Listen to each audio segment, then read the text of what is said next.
আজকে আমরা ঘুরতে চলে আসলাম গোপালগঞ্জ অ্যান্টেলিনা পার্ক অ্যান্ড রিসোর্টে। ওইখানে গিয়ে দেখি এত মানুষজন, এই পাশ দিয়ে একজনে ধাক্কা দেয়, ওই পাশ দিয়ে একজনে ধাক্কা দেয়।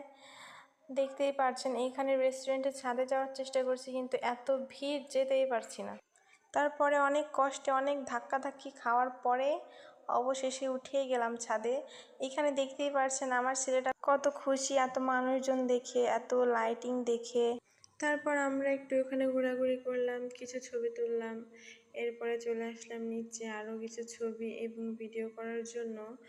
আমার ছেলেটা তো মহা খুশি ঘুরতে এসে, আরও খুশি হচ্ছিল দেখে আমারও খুব ভালো লাগছিল।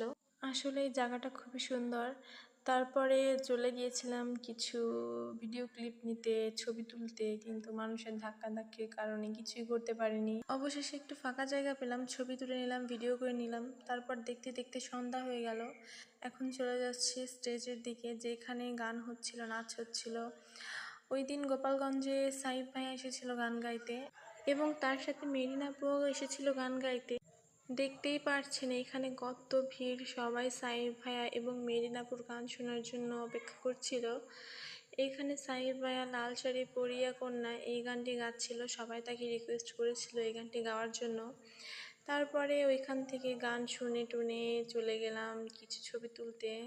একটা ছবিও ভালো হচ্ছিল না, সেই কষ্টে চলে গেলাম ওইখান থেকে। কি করব, আমাদের তো আর আইফোন নয়, আমরা গরিব মানুষ।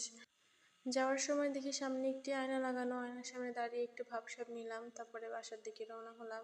অনেক রাত হয়ে গেছিল, তাই তাড়াতাড়ি করে বাসায় চলে যাচ্ছিলাম। গোপালগঞ্জ অ্যান্টেলিনা পার্ক অ্যান্ড রিসোর্ট, এই পার্কটা আসলেই অনেক সুন্দর। অনেক রাত হয়ে গেছিলো, তাই তাড়াতাড়ি করে বাসায় ফিরছিলাম। আপনারা যারা যারা গোপালগঞ্জে আছেন অবশ্যই এখানে ঘুরে যাবেন, এটা খুবই সুন্দর একটি জায়গা ঘোরার জন্য। আর যারা যারা গোপালগঞ্জের মানুষ অবশ্যই এই ভিডিওতে একটি কমেন্ট করে যাবেন।